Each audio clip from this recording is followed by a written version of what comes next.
Good evening, folks, and welcome. Wow, what a great crowd. It's an exciting night. A long time coming.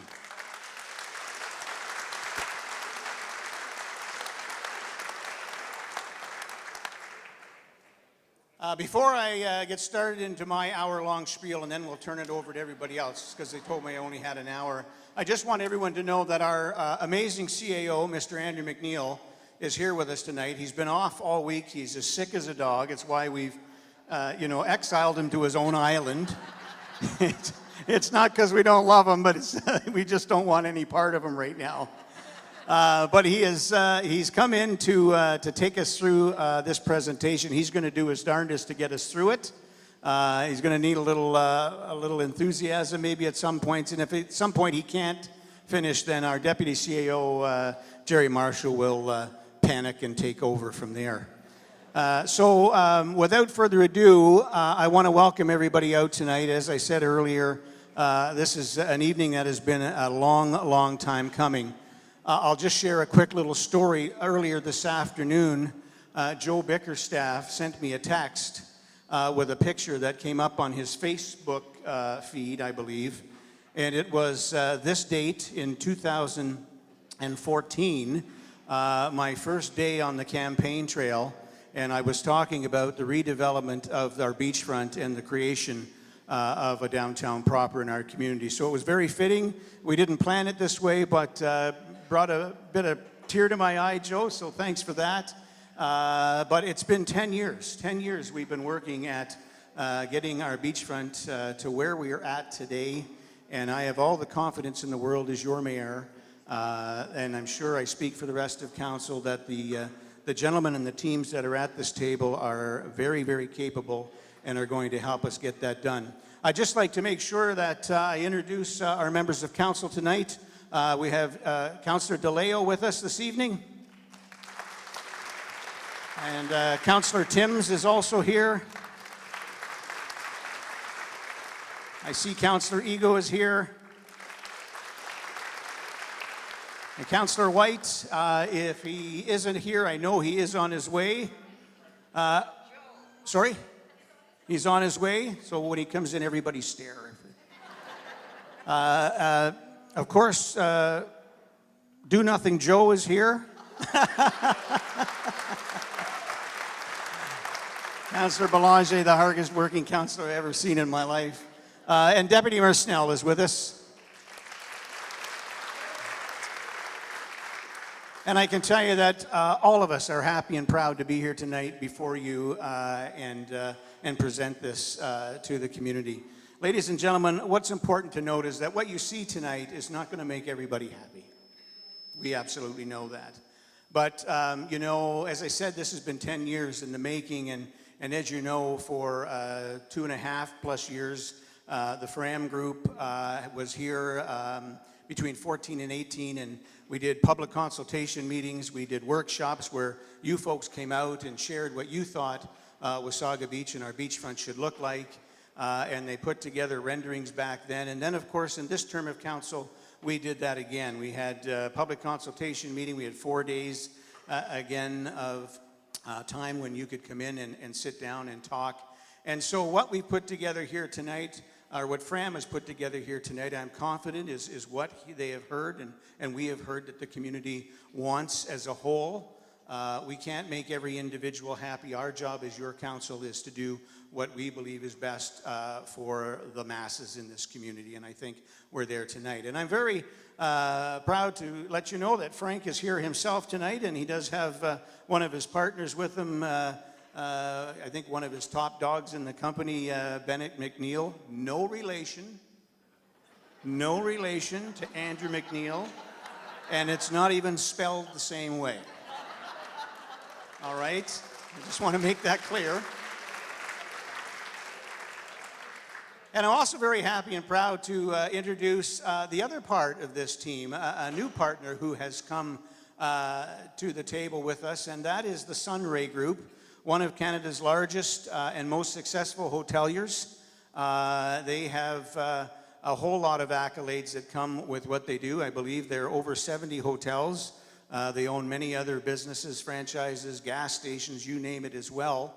And Amir is with us tonight representing Sunray, and Darren is with him, their planner, and they'll go through their portion as well. And I'm hoping that when we get to that point, we all know the success of Fram, and I'm sure Frank will speak to some of that, but so will Amir speak to some of the great successes of the Sunray Group for a hotel that we are going to see on our beachfront, which is, again, going to be an amazing addition, something we didn't have the last time around.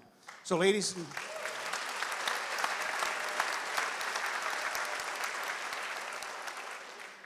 and gentlemen, without further ado, I'm going to turn it over to our amazing SIC CAO, Andrew McNeil. Andrew?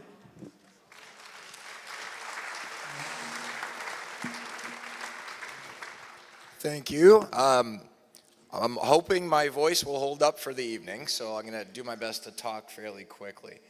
The reason I wanted to start with this slide, you all remember the Capstan historic hotel that was on our beachfront. Getting a bit of feedback from here.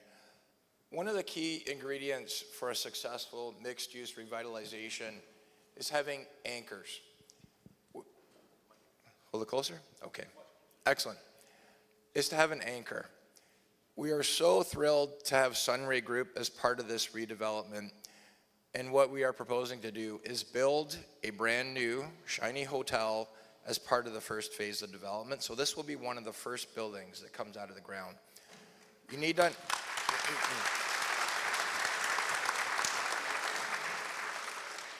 You need to understand this is very unusual. Most mixed-use developments, they always leave the hotel to the end because it takes a lot of upfront capital to build a hotel.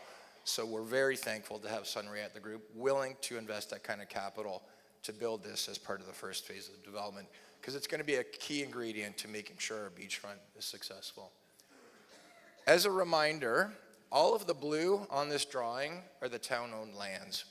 What we're going to be talking about today are the lands from 3rd Street along Beach Drive over to Spruce Street and then along Moseley Street. The rest of the blue we can talk about later in other years from now, but what we want to do now is focus on getting some things built sooner rather than later. You all, many of you were part of the vision that was created between 14 and 18. It was adopted by council in 2017. Back when Fram rejoined us a few months back, we held a session in the RecPlex. We reaffirmed a lot of the vision, the values that were present in that master plan.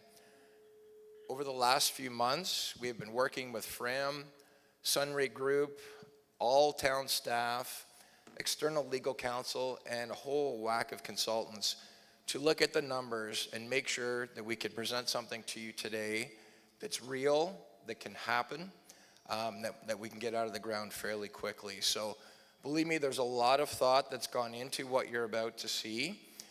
There are detailed pro formas, pages and pages of numbers that would bore you to tears if we showed it to you. But that kind of rigor has gone into what you're about to see. We are now, thankfully, moving into this part of the world, which is implementation. And many of you have seen that movie, Failure to Launch. That's been Wasaga's problem for decades. We're about to fix that problem, and we're about to get some shovels in the ground.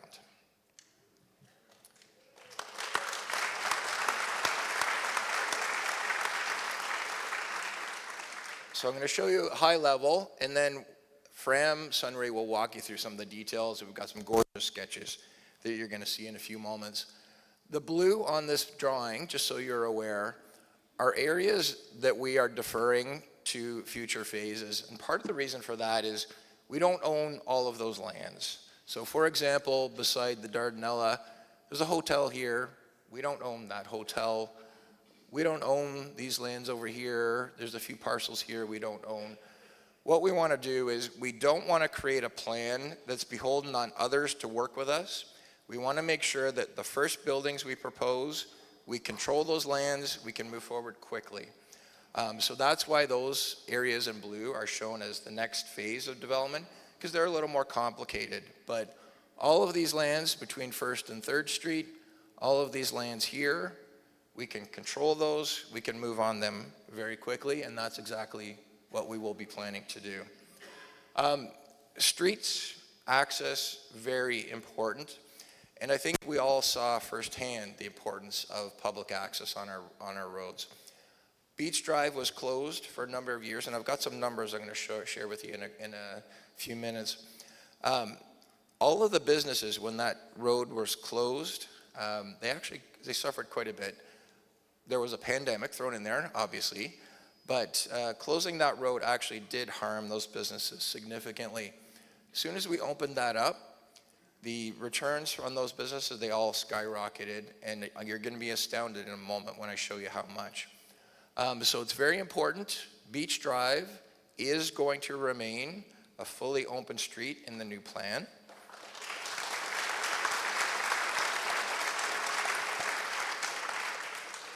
It will be designed as a shared street, meaning there are no curbs, so that for a festival, July 1st long weekend, August long weekend, etc., you can close the road and it will function as a big open square. But during the week, for most of the year, cars can drive around, because I know all of you, many of us, we really value being able to drive along and see what's happening, doing a little bit of people watching. That's an important part of our local DNA. We would be looking at rebuilding Beach Drive, 3rd Street, 1st Street, Spruce Street, some new roundabouts being proposed, and then this little street here I'm going to touch on in a minute. That's our historic Main Street. Those will all be public streets that will remain open. The blue are what we call private streets, but they will have public easements on them. So they, for all intents and purposes, they will function as a public street. You won't know the difference. They're just owned and maintained by somebody else. But you'll notice the typical block length. It's pretty important to have that kind of access, not only for you to be able to get to the beach from Moseley, but also to facilitate development. This is an image of Beach Drive that we are going to be rebuilding. We need to raise Beach Drive approximately about 5 feet. So what we're going to be installing is a shore wall with a concrete top on it.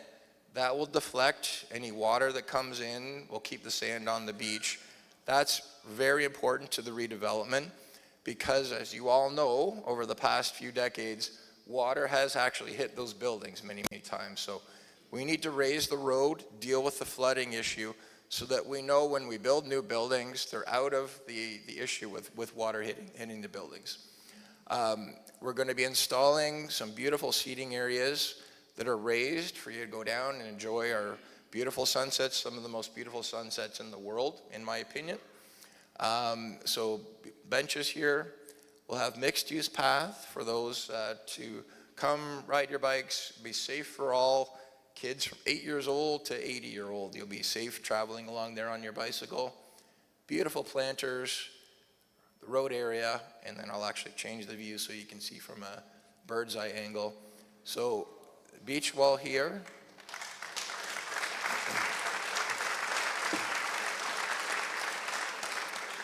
Well, we have our steps down and then ramps. So both ramps and steps to get down to the beach. These are your seating areas to watch our beautiful sunsets and people watch all throughout the day. Planting areas here, planting areas here. We will maintain on-street parking. There's not a lot of spots there, but it is important to maintain some on-street parking. 1 lane of traffic each direction, and then a generous boulevard area for people to walk along beside the shops. And then we hope to get activation with retail shops adjacent to that. When this street is closed, again, no curbs, so you can walk throughout here without having to worry about tripping over anything, which makes it better when you're holding an event, a festival, etc. Many of you have seen these images. Clearly, most of us were not here in the early 1900s, but this is where our town started, our historic Main Street. Main Street between Moseley and Beach Drive. Go to Boston Pizza, most of the restaurants in town, and you'll see beautiful images of what our historic Main Street used to be. A lot of it is pretty much gone today. And part of the issue, apart from the fire back in 2007, was when Main Street was closed to traffic. We learned that lesson on Beach Drive. We've learned that lesson on Main Street. When you close streets to traffic, unless you're New York City and you've got 1,000 or 100,000 people within a 5-minute walk, it's very difficult for businesses to survive when you do that kind of thing. So one of the contributing factors to the demise of our historic Main Street was when they actually closed it to cars and made it a pedestrian-only mall. And that's basically what it looks like today. We would want to reopen our historic Main Street, and we think that's a key part of our plan to get back to the roots of what made this community successful. Now, I'm looking at these cars, and I'm seeing 5 or 6 cars parked beside each other. Interesting, I don't think you could park 5 or 6 cars today in that right-of-way side by side. Just interesting sidebar about how much bigger our cars have gotten over the last few decades. But we will look at restoring Main Street here, and part of the strategy here is also to deal with some of the land ownership issues that we're facing.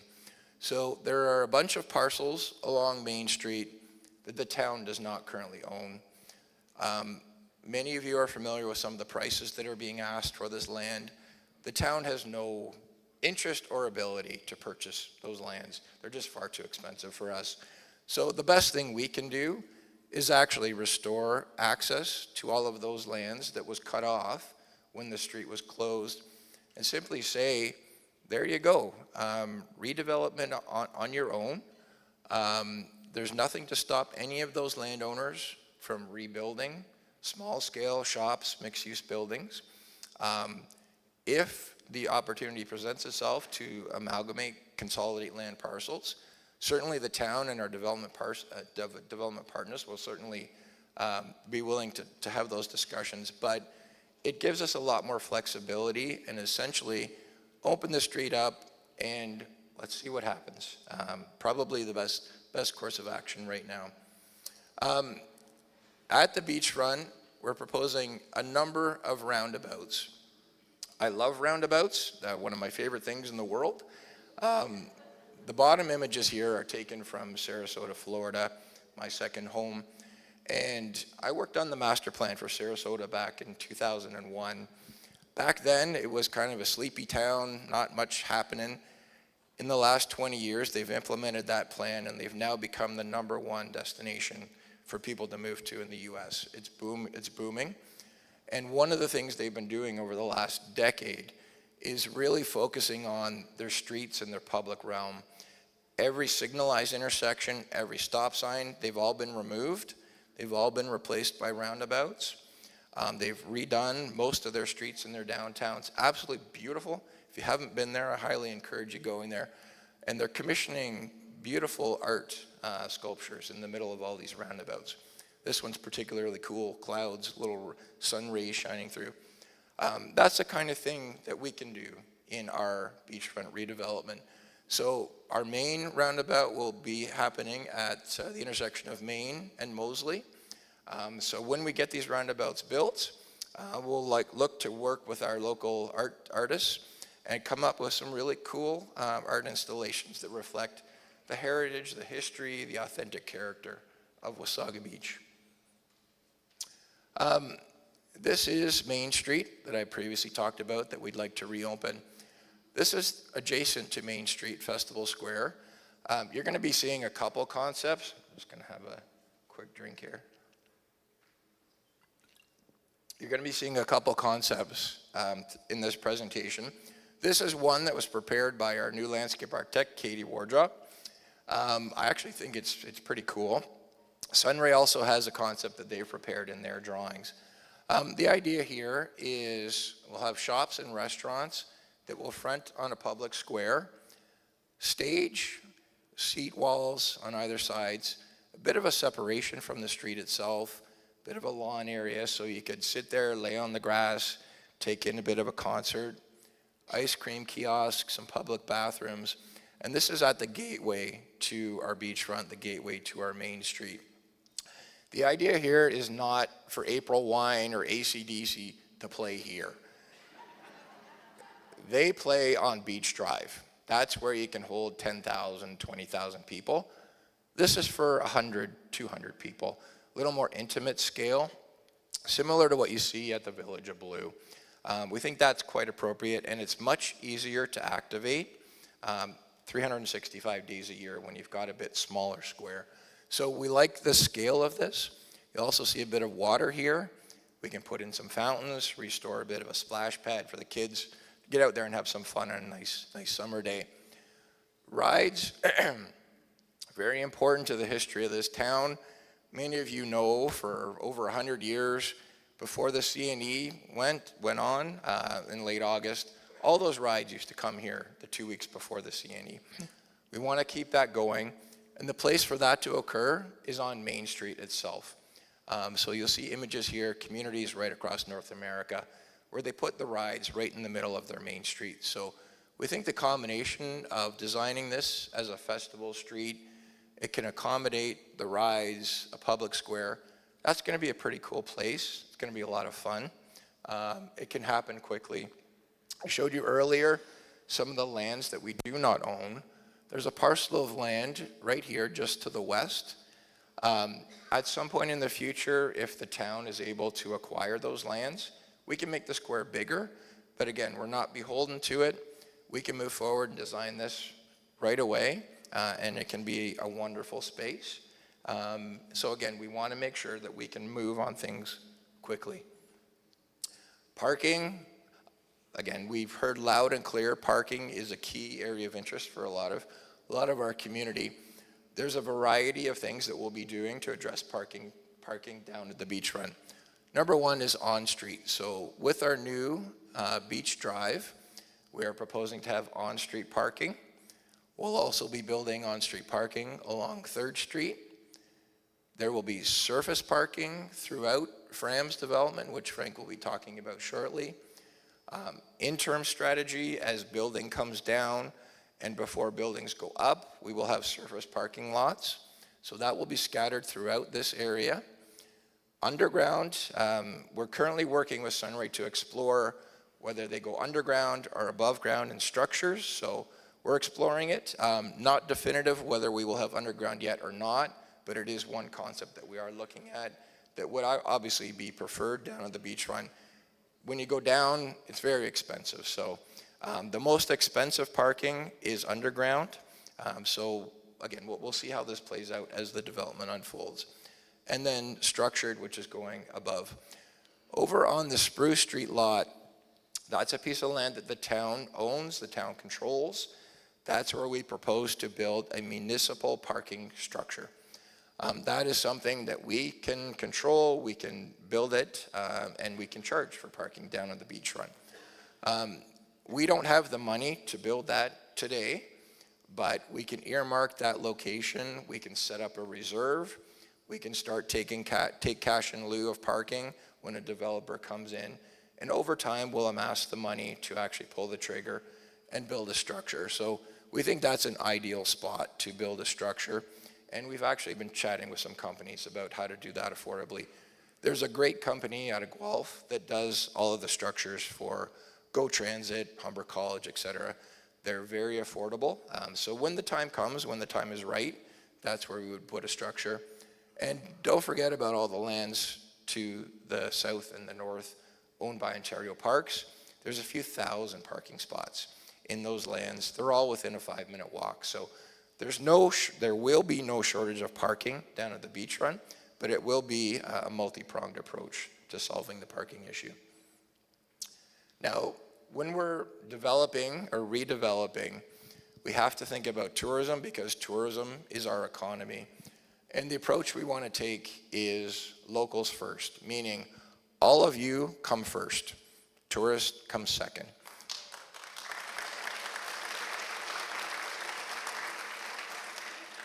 And I just want to read this paragraph that's directly out of our Tourism Development Management Plan that Council approved last week.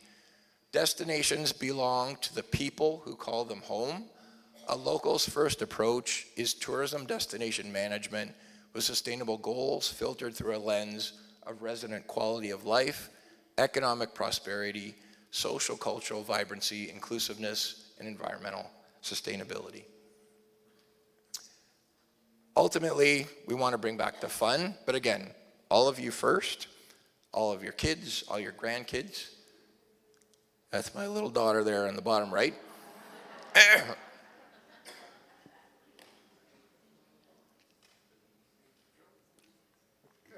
Yeah, she made me choke. But this is what I grew up with in this town.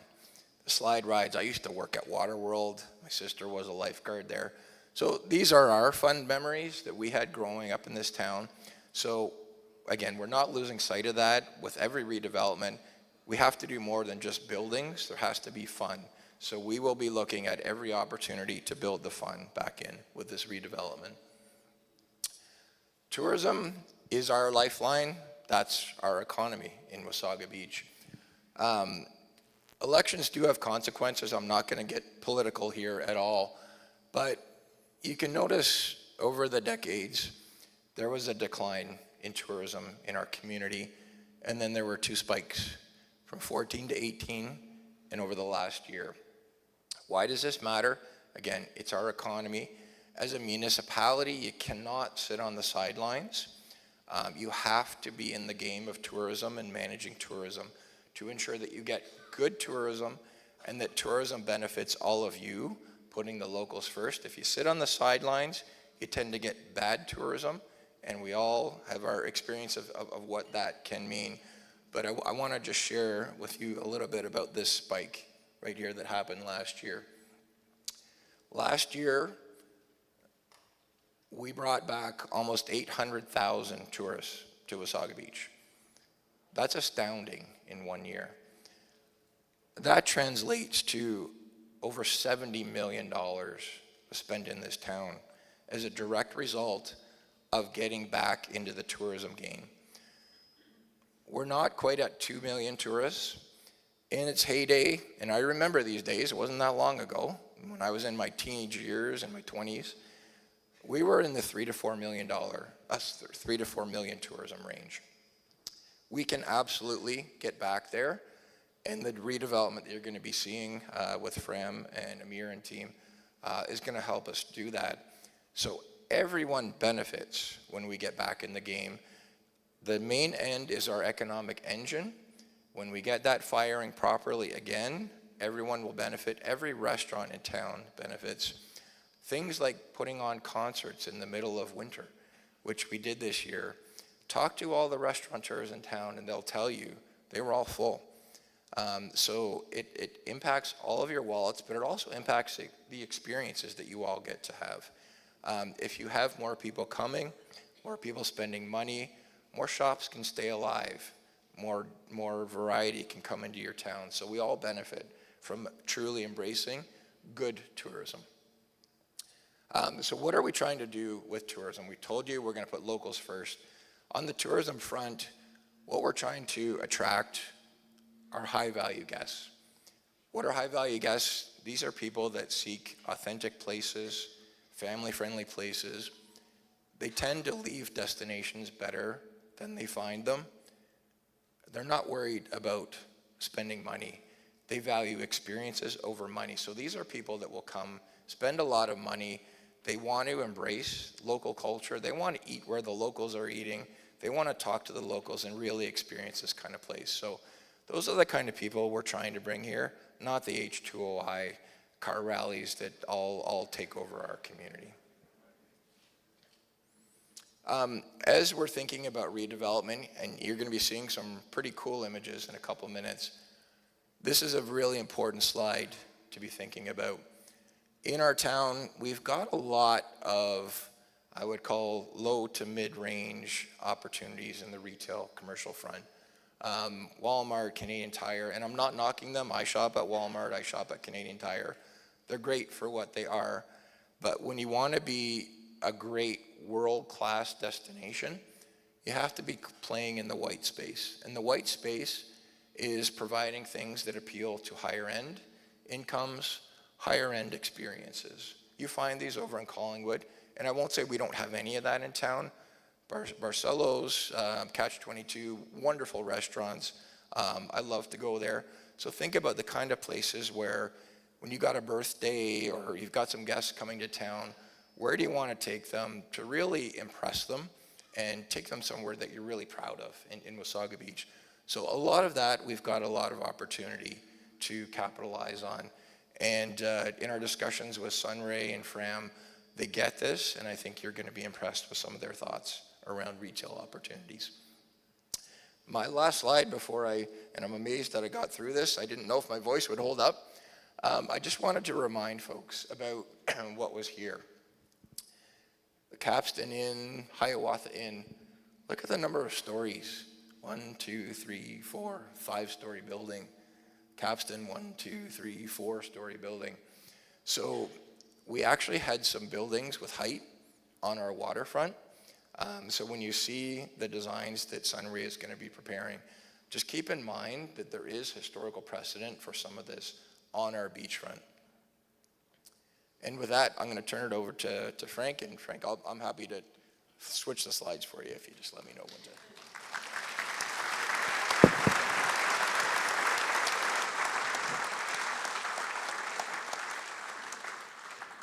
Thank you, Andrew.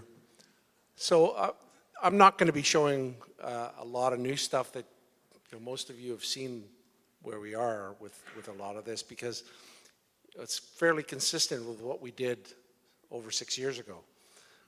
The workshops that we did 6 years ago were echoed by the workshops that we did earlier this year in terms of the kind of product that is expected by the town of Wasaga and the people that live here.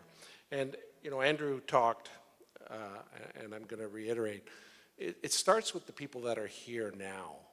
What is it that they want to see in this community? We haven't tested this on our buyers, on our potential buyers, because it starts with you, and we can figure out what our potential buyers are going to want, firstly by starting with you, because some of you will be buyers of our product. The residential component of what we create, we've done it elsewhere. The reason why these images are up here is because the one that's closest is Collingwood. Collingwood had the benefit of a main street that was in pretty good shape when we got there, but nobody can deny the fact that by putting more people within walking distance of the main street has helped their main street change in terms of how busy it is, how active it is. And there are going to be some people that are going to say, well, they don't want that busy, active place. But what we're trying to do with Wasaga and what the political will of Wasaga is to create a place where you can enjoy yourself and where you can be active. If you want to be more private, there are other places along the beachfront that you'll have more privacy. This is not going to be your private place. This is going to be a busy, active place, and we've proven that in the other communities that we've done.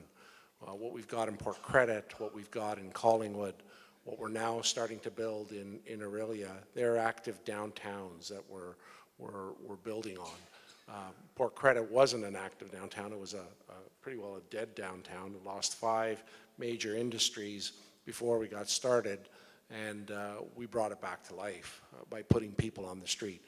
The concept of our residential is to put people back on the street, people that live there permanently, people that can come visit their friends that live here and have the ability to park their car and enjoy themselves. Let's go to the next slide, Andrew. So you can see that the parking for the residential component is pretty well self-contained, so that everybody will have a parking spot, everybody will have access to parking spots for them and their guests. The architectural style, some people have referred to it as Cape Cod, and why are we copying Cape Cod? But this is still the architectural style that got the best feedback in both 6 years ago and earlier this year. So it's something that we're prepared to carry on with. As I said, not a lot new there, but our buildings are going to be 3 and 4 stories. They're going to be a mix of townhouses and apartment flats. They're going to be a mix of sizes. So it'll give people an opportunity to explore what they can afford. The townhouses, of course, get bigger and the flats will be smaller. Next slide, please, Andrew. We've been asked by the town with our new team member Sunray coming in to add a bit of commercial. So you saw what we've done in the past with Live Work. We've built it before. We proposed it here originally.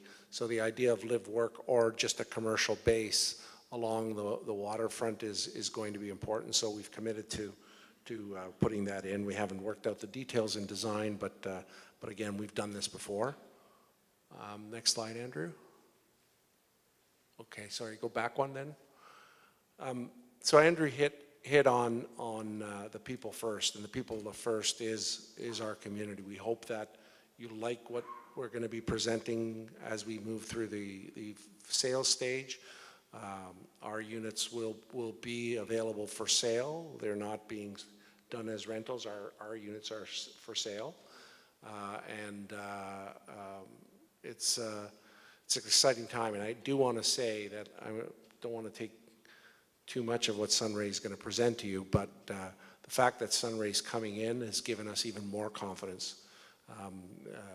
We've got a proven company that has delivered in the past hotels, and it's going to be our challenge is going to be how we mix the two together, but the synergy of both happening at the same time are going to be a spark that this town really needs to get everything moving, and we're proud to be part of that. Thank you, Andrew.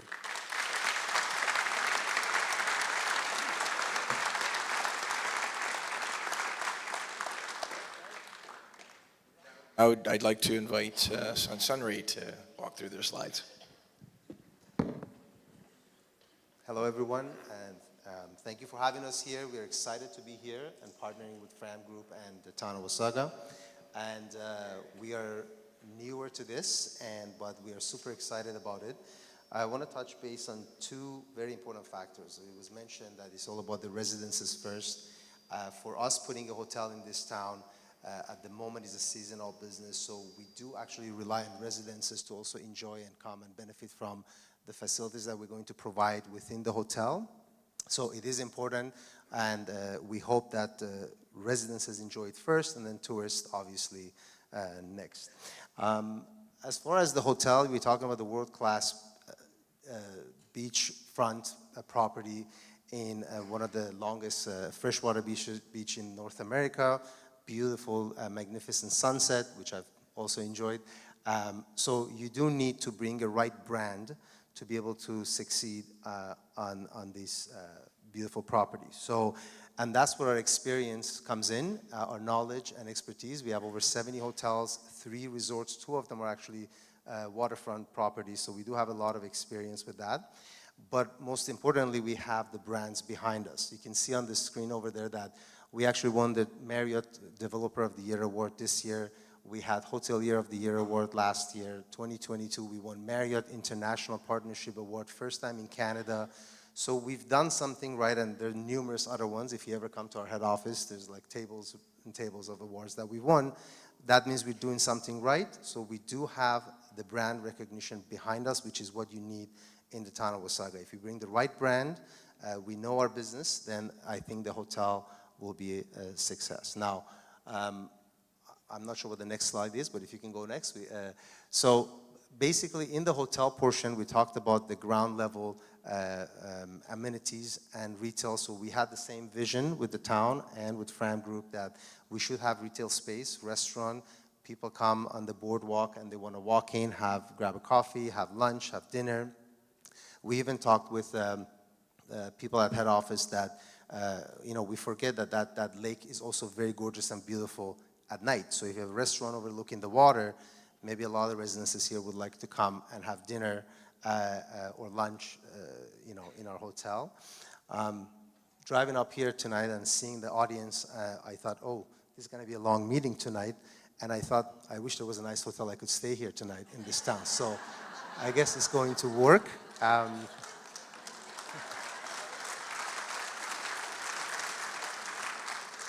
I grew up coming to this beach, and I love it, and I'm super excited that we get to own and operate a world-class hotel in your town and be partnered with you guys going forward for a long, long to come.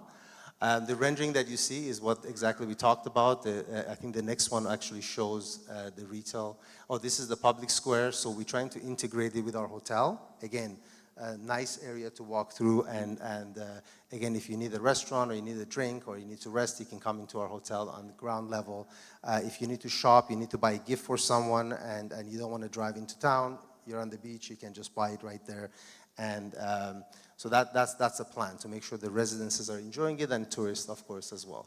And that's the rest of it. Now, the future development, it's something that we're working again with the town. Our focus right now is the hotel, and we are planning to go shovel in the ground as soon as we can work out the permit and get all the right team in place and build the hotel. As far as the planning process, we have a planner here in Darren, and I'll let him speak to that a little bit. But I do believe we are following all the zoning and all the rules and bylaws of the city. I believe that's it for us. We haven't decided on the actual brand that we're going to use. That's actually a very important decision, because these days a lot of people, including all of yourselves, when you travel, you go to the hotels that you either have membership with or you're familiar with, or you know what level of service you're going to receive. So this becomes really important. So it's essential for us to decide what brand we're going to bring to this town. And we are studying that right now, and they're actually putting a lot of thought and effort into that at the office. I think that's our last slide. We have a couple of the views of the place. But we're excited to be here, and hopefully this will move forward, and then we'll be able to stay at the hotels very soon. Thank you, everyone.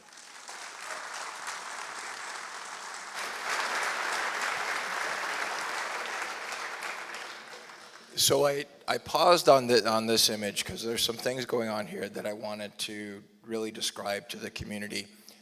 You see on the second floor here, that's actually a wedding chapel. So Sunray is very interested in working to bring a lot of unique businesses to our community. Beachfront weddings is something that we could knock it out of the park with. A venue like that, you'll be booked 5 years in advance. We've talked with Sunray about beautiful, high-quality ground floor retail, the opportunity for amenities, indoor swimming, fitness, tapas bar, high-quality restaurant. There's an opportunity for convention facilities here as well. You've all been to our new Twin Pad Arena library. We have the ability now to host small conventions. The thing we're lacking is a quality hotel. So in partnership with Sunray and this hotel, we can now start to engage in that type of business, which again, brings a lot of money to your community and a lot of exposure to your community. So we're absolutely thrilled about the opportunities to leverage this and really grow the economy of our town. Jobs. I know you all love when you get your tax bill and it keeps going up. The key to leveling that off is really focusing on the non-residential side of things. And that's what this council and staff are laser focused on doing. Since this council took office, a casino opened that brought 240 jobs to town, good paying jobs. We just got a $57 million check from the province to bring a high school community theater to town. That's going to bring 220 high-paying jobs to this community. The hotel that we're thrilled about on our waterfront is going to bring 100 jobs, very good jobs to our community. And then there's this retail thing that's this big rumor going around town. Now,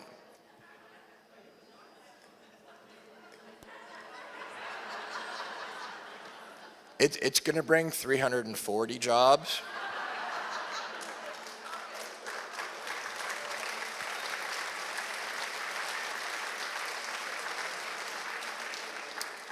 Now, when the mayor and I were previously here, we were asked point blank, is Costco coming to Wasaga Beach? We cannot confirm or deny, and the reason for that is head office does not like to make announcements until they have all of their approvals in place.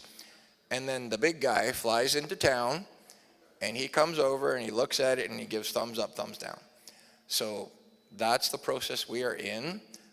When we were previously here, I said we had not received an application yet. That has changed. We have now received an application.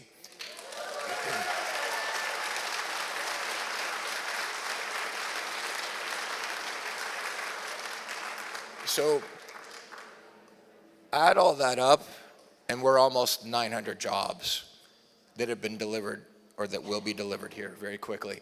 That's a big deal for a small town.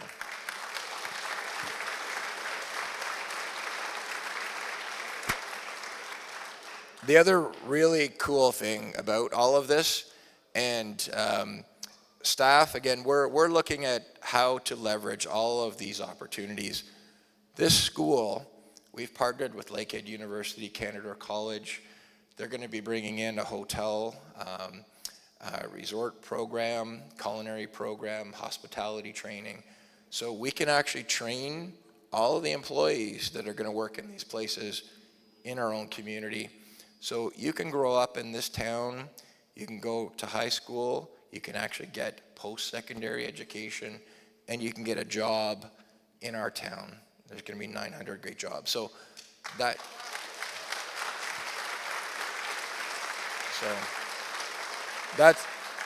that's really important for the future generations, which is our kids. Now, the part that I know none of you are interested in is when are shovels going in the ground? So shovels are going to go in the ground quite quickly, and we are actually sending out notices to all of the businesses along the beachfront right now, advising them that we're giving them notice that we're going to be tearing down buildings. In order to build new, you have to tear down old. So you will likely see buildings coming down. We're trying to determine if they're going to come down this fall, in the winter, or early spring, but they do need to come down before next spring. And the reason for that is we're going to start construction on Beach Drive, 3rd Street, Spruce Street, the roundabouts next spring.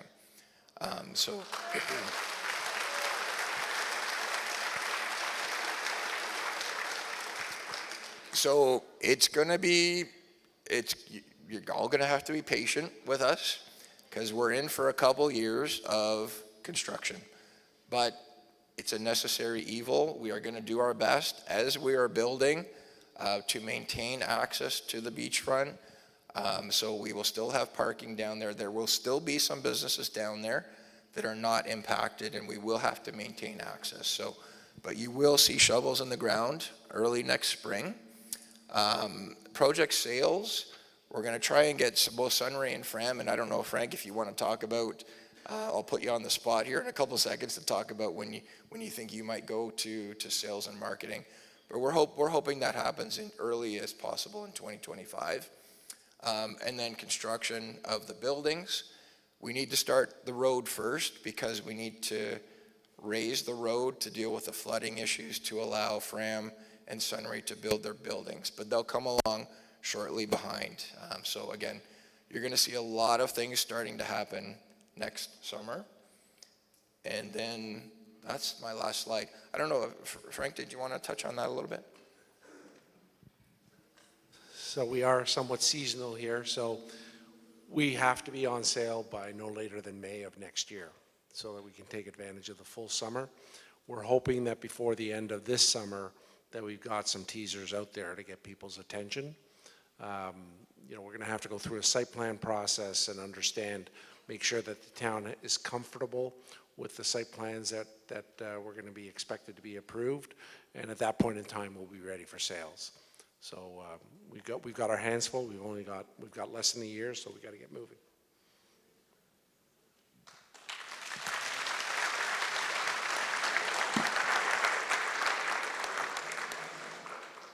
All right.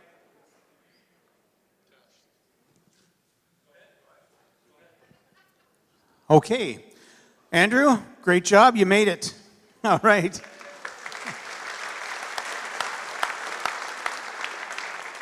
Jerry, wherever you are, you can breathe. All right. Ladies and gentlemen, I want to point out not only is all of council here, but the amount of our staff that are in this building tonight and have been working on this, our general managers and many other of our town staff are here this evening to share in this with you. Let's give town staff a big round of applause.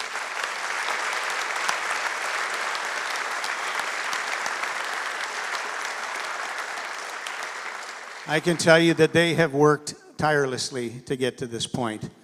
So ladies and gentlemen, as I said at the beginning, we can't make everybody happy, but I think we're going to make most people somewhat happy. It's never going to be perfect, but what I'll tell you is it looks pretty damn perfect to me right now. This is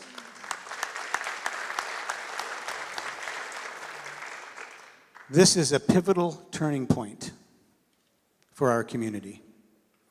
It's a point where it's high time that we put Wasaga Beach back on the map. And it's going to take a couple of years of some pain and agony to get through the construction down there. And we're going to have to ask you all to be patient with us. We're going to do our very best to keep the beach drive and streets to the beach open as much as we can. But there'll be times where maybe not. And when those times do happen, please remember there's 14 other kilometers of beachfront to get to the water. And so if we all work together and we all stay positive, I am confident in this community that we'll get this done. We'll actually get this done. And I can tell you, I couldn't be happier, I couldn't be more proud to stand before you tonight and to share this with you. And we'll now open the floor for questions.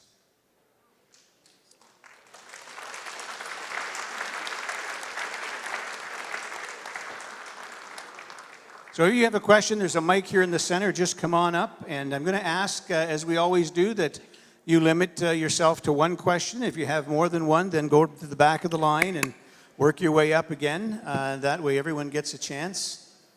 And there's no good, bad, or ugly questions. We're here to answer them all.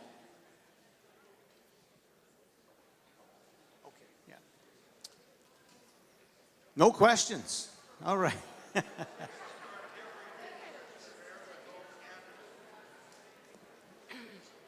Jane, you have the same problem I do. You've always got to put the mic down. I know, but good things come in little packages. So I'm delighted with this. We've been waiting a long time, but I have actually two questions. On the diagram for the hotel position, I noticed there were 3 blocked in. Is there only going to be one hotel, right? So there's going to be one hotel proper, and then as that development grows, there will be 3 more ancillary hotel buildings. And those buildings are going to be condominium type rooms, much the same, the plan is much the same as Blue Mountain, where you buy a condo in one of those buildings and you can put that into the hotel rental pool. And so when people are coming to Wasaga Beach, the only thing available isn't just simply a hotel room, and they're going to be nice hotel rooms, I'm quite certain. But you could also rent a 1-bedroom, 2-bedroom, or maybe even a 3-bedroom condos for larger families that want to come and spend more time here. And Amir, did you want to touch on that? I just want to mention that, again, we need to start with the first hotel. We need to get the clientele to come to Wasaga. That's the start. And then, of course, we grow from there, and we'll develop and evolve to whatever the demand is from there. Okay, if I can indulge me for one more question. The design that Fram is coming up with, it took us a long time to go through as a resident group. And we love it because it's a beachy look, not an industrial look. However, the hotel that we see in the picture, that's not the design that you're going to end up with, or is that just a concept at this time? Because I would like it personally to kind of look more beachy, to match or go with the Fram design. So absolutely, we put this together in 2 weeks' time. We were told that we need the rendering for this presentation tonight. So this is not the final version. It's actually just the first thing that we put on the page. Obviously, we'll go through that process with the town and the residences to get the right feel. Okay. Thank you. But I just want to add to that. Ladies and gentlemen, nobody knows the hotel business better, in my opinion, than the Sunray Group here sitting with us. And hotels have a unique look. And we're not going to have a beachfront just like we don't have a community that all looks the same. And so there are going to be different finishes, different looks, different styles. And if we were all to try and sit in, gosh, if we were to put 5 people in a room, never mind 300 or 400, and try to agree on colors and finishes and what it would look like, I can promise you our great-great-grandchildren will be sitting in this room saying, we're finally here.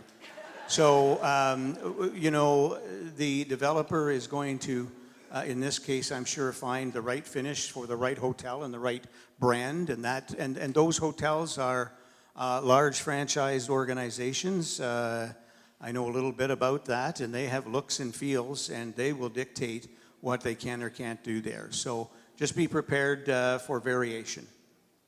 Yes, ma'am. I just want to thank Fram, Sunray, the council, and Andrew for coming out tonight, because obviously this presentation represents a lot of work. What I'm confused about, I love the style of the townhouses, the Cape Cod, the nautical look, and the hotel. What I love about the hotel design is that you have 2 stories.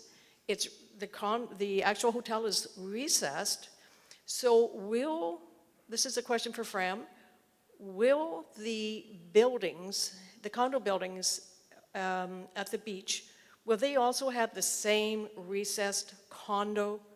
So you have 2 stories and then that condo building is recessed? Because what it allows for is like the Dardanella, you have a 2nd story space for restaurants or whatever.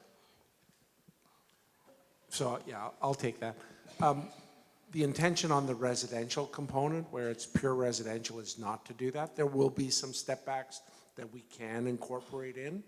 Where we put the commercial component in, one of the things that we have learned through experience is sometimes some of our small commercial that we've done has been too small. And to make it come out a little bit more, we'll naturally then create some patio or larger patio on top. Now, whether or not that's accessible to the commercial or to the residential, that's something we still have to look at. But we are open for it where the commercial component will be. And will those buildings have a beachy Cape Cod look, or are they going to be boxy industrial office building types? Because no, yeah. So where we're looking at the southwestern half of Beach 1, that component will definitely be the beach look. And we've seen other places that have done that and had the step out.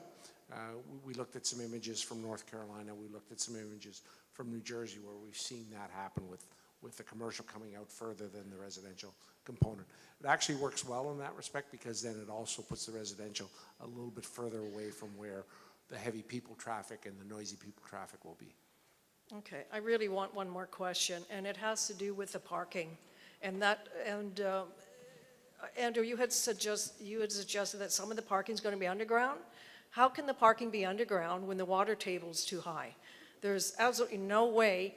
And what I'm confused about, I mean, I love the design of the townhouses, but townhouses do use up a lot of space. Where are the thousands of parking spots that you said are going to be there? Because as a senior, I don't want to have to be taking the bus to the beach. There aren't thousands of parking spots. There are some parking spots in Beach 2. And of course, if you go down to Beach 3, 4, 5, 6, they're all provincial. Where are the thousands of parking spots?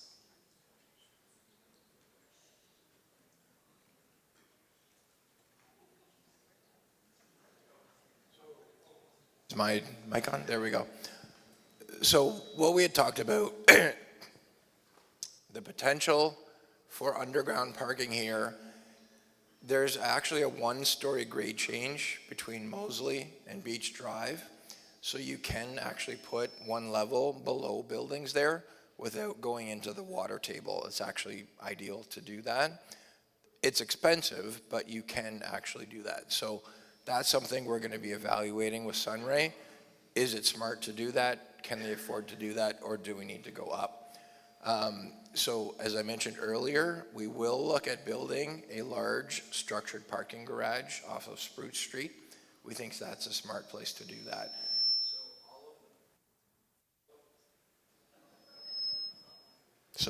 There we go. All of the parking that gets removed to facilitate development will be replaced. Again, I hope that answers your question.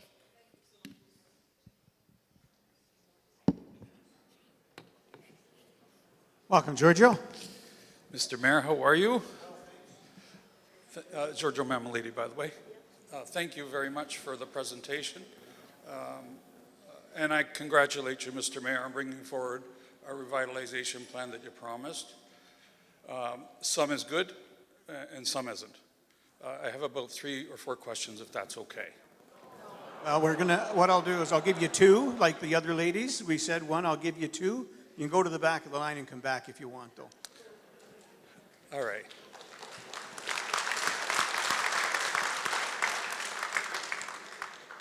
Is the Dardanella going to be declared historical? No, the Dard will not be declared historical.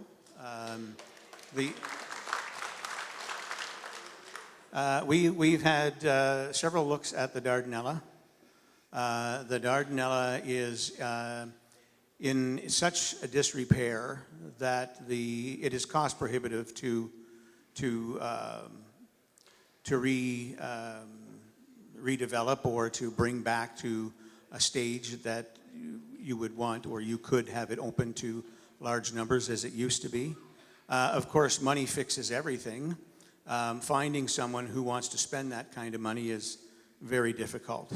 So the plan with respect to the Dard, and that's why you still see it in blue here today, is we're looking at that, and we want to look at a new building there, but to do much the same with the new building as you see. I guess the best example I can think of is the Grand Ole Opry and the Ryman Auditorium, where they rebuilt those buildings using materials and as much as they could from the old buildings. And that's the plan here. The plan is to look at the Dard, to take as much of that material as we can and implement that into a new building that may very well be called the Dard and have similarities and certainly a lot of the history structured within that. We haven't found exactly how that will happen yet, and that's why it's still in blue for future phases. But rest assured, this council understands the importance of the Dard to this community. As I've said before, I was born and raised. I have a great love for that building as well, but reality is reality. And so that's the plan right now. So that leads me to my next question. I, for one, would hope that the Dard would be declared. A bit of history is important. The look and feel of this town can't change completely, in my opinion. And the cost of this is enormous. You haven't talked about the costs at all tonight and how much that's going to cost. The beachfront, how much is it going to cost to raise it? To me, it sounds like hundreds of millions of dollars. And if it isn't, tell us what is the cost and how are you going to pay for it without the residents' taxes increasing, and by how much are we looking at to pay for these ventures before the developments go in?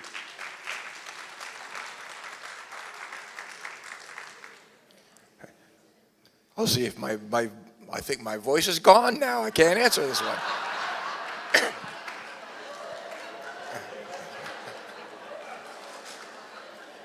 So, no, your taxes will not go up to facilitate this redevelopment.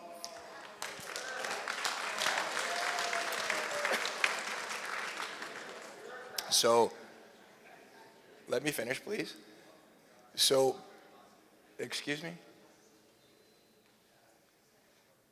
Beach Drive will be paid for using development charges.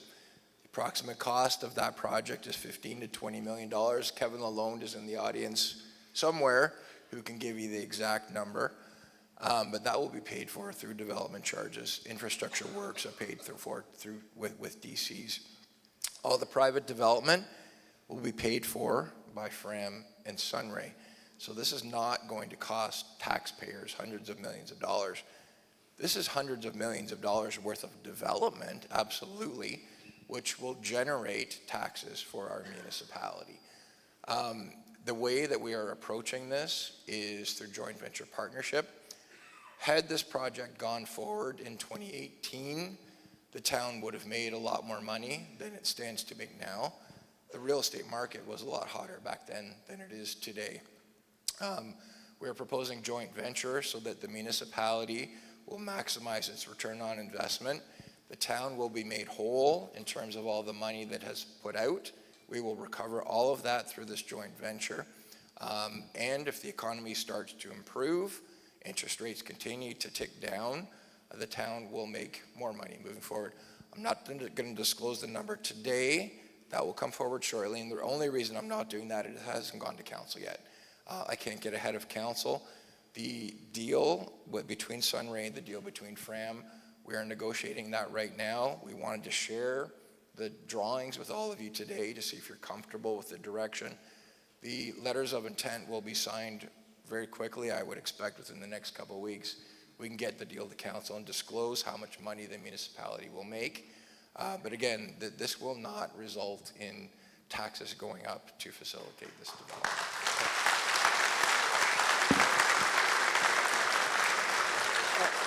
I also And I'll just, want to compliment, I'd like to compliment the plan as it relates to the hotel.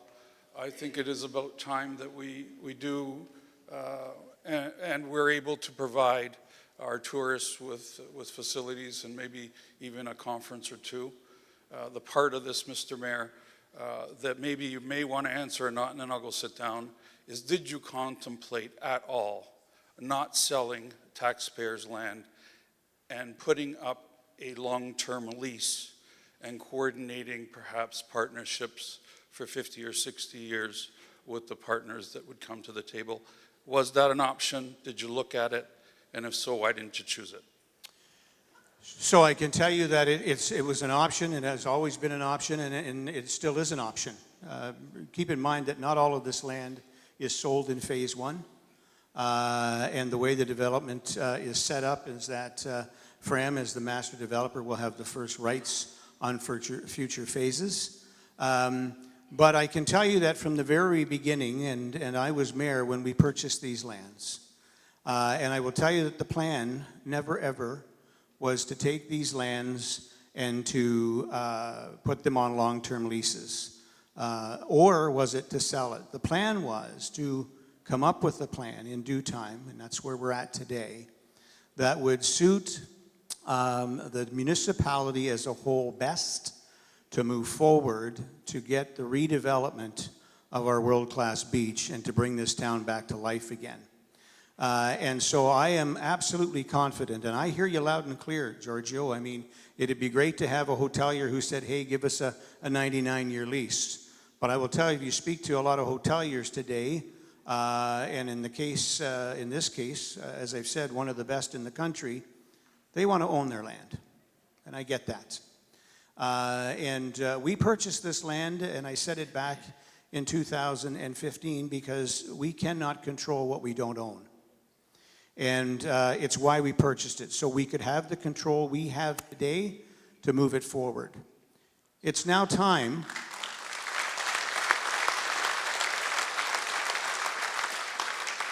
It's now time to move it forward.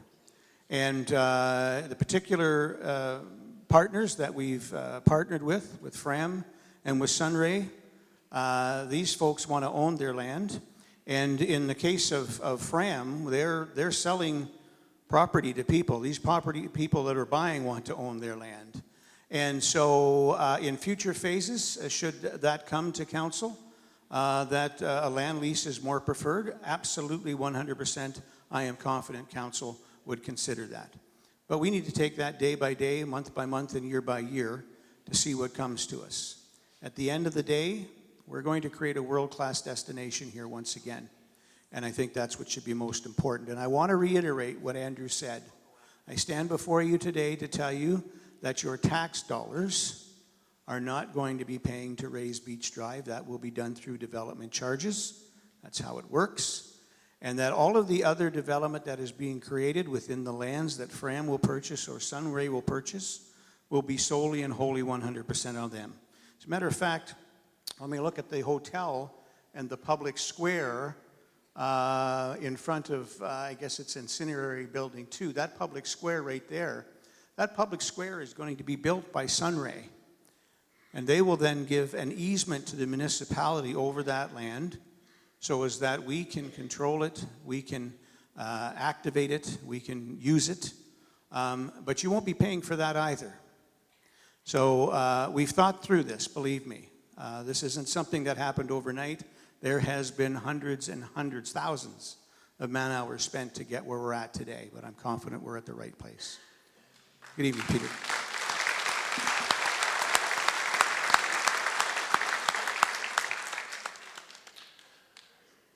I've been a resident here for 20 years now, and this year has been the best year ever for opportunities being realized. And next year will be even better when the shovels go in the ground, like you're saying. Simple question. Given the disruption of the beachfront along Beach Drive and some of the restrictions that we have with the piping plovers towards the point, I'm wondering if we can do some kind of an arrangement with Wasaga Beach Provincial Park, hopefully, to give access to residents with their parking passes to some of their parking areas, because they're really full. Only on long weekends they're full, and we don't drive onto the beach anyway on the long weekends. So it might be an opportunity to actually use some of those spaces and use our free parking passes to access those spaces. Thanks. Thank you, Peter. It's an excellent point, and it's something that I can assure you that we will take up with the provincial parks. As a matter of fact, we're hoping that our MPP, Brian Saunderson, is arranging or trying to arrange to get Minister Kanjan down to visit us here in Wasaga Beach. We have many things to talk with the MECP about, and that is one of the things that we will raise for sure. I'm sure we can come to some arrangement there, and as soon as we do, we'll let you know. The other thing to let you know, folks, is we haven't started the building yet, and we haven't started Beach Drive yet, and that the town of Wasaga Beach and our grant writer, we're also working diligently any opportunity we get to work towards getting grants to also help us pay for part of Beach Drive to alleviate the pressures on development charges as well. And we'll continue to do that as we move forward. Thank you very much. Thank you.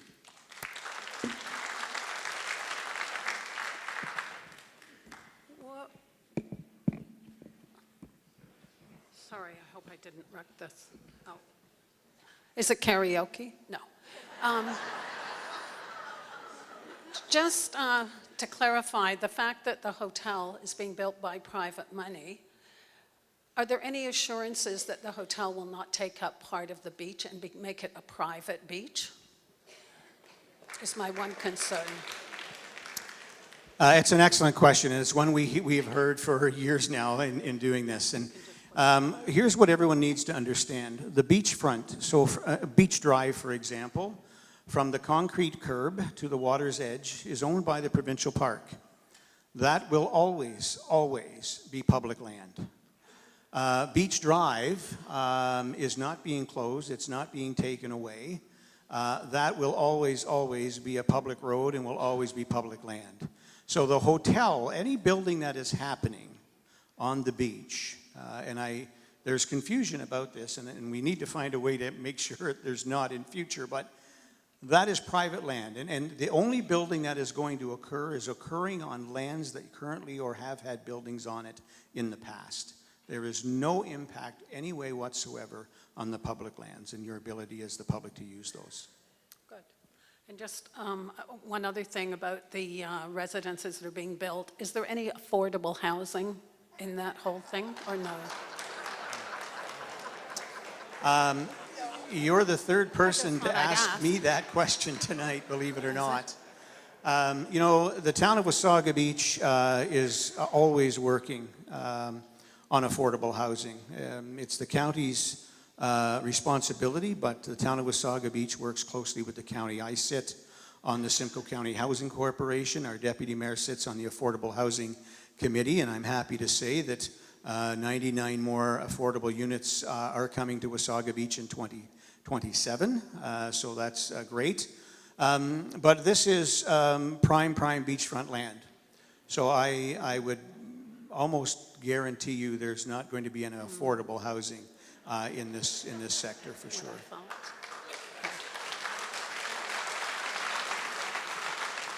And just a comment, I finished, I have a really bad back, that's why I'm standing like this. I never heard the word access, disability access. Will there be? Absolutely, a lot more than you have today. And Andrew actually talked about Beach Drive not having any curbs. And that's another reason, not only for festivals, but so as that people with disability don't have to worry about that step up and down. Good. Thank you. Thank you.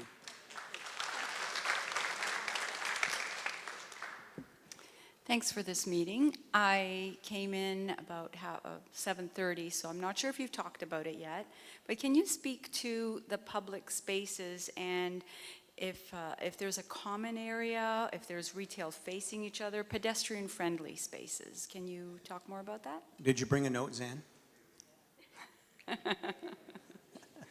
So as you can see from the slides as we've gone through them, the common area spaces are all of Beach Drive, all of the beachfront, all of Main Street proper, which is behind the roundabout there, Festival Square in front of those commercial areas in the Incendiary Building 2, I believe it is. All of that space that you're seeing, those roadways and the square in behind the hotel and building Incendiary Hotel 1, is space that is open to the public. All of the streets are open to the public still.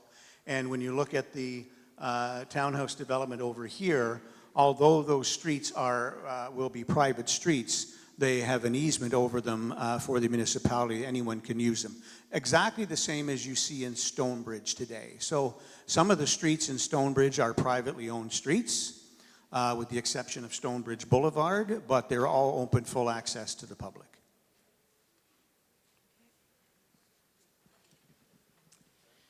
Hi, I just wanted to first of all say I actually am excited about the hotel design and development. I've been in Wasaga Beach about a year now, and I know there's a real vibrant, active retirement community.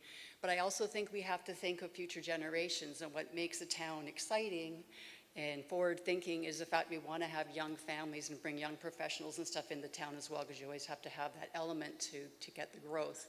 So I know that a lot of people lean towards traditional designs, but I think this is a great opportunity with Wasaga Beach to have the, sort of a young, hip vibe, like beachfront, West Palm Beach kind of vibe. So, and I don't think we need to look like Collingwood or like other things. I think Wasaga has its own identity and needs its own identity. So when you look at the hotel, I get what you guys are doing, something that's more modern and a little bit more, like I say, kind of that Palm Beach sort of situation. But yeah, I think it's important that we think of the younger generations and people, because you want to have that vibrancy. So my question is unrelated, or sort of related. Thinking of something more forward thinking, I'm just wondering about sort of environmental considerations. We're at a real precipice with climate change, things like that. So when we're building new developments, I think it's a great opportunity to think of, green energy, heat pumps, green rooftops, the things that are sustainable materials, environmentally friendly materials. So I'm just sort of wondering how much consideration is being given as opposed to just building things in a traditional way that uses up a lot of energy, because we're in an environmentally, naturally beautiful area. So, things like sustainability with our waterfront, with our forests, I mean, it's super, super important. So that's my question. So I'll take that first. When we do low-rise buildings, and these buildings are 3 and 4 stories, we always do them as Energy Star. So we've got that standard, and that standard is a standard that continues to change and become a little bit more onerous every couple of years. They bring that up. So that's our commitment on the low-rise.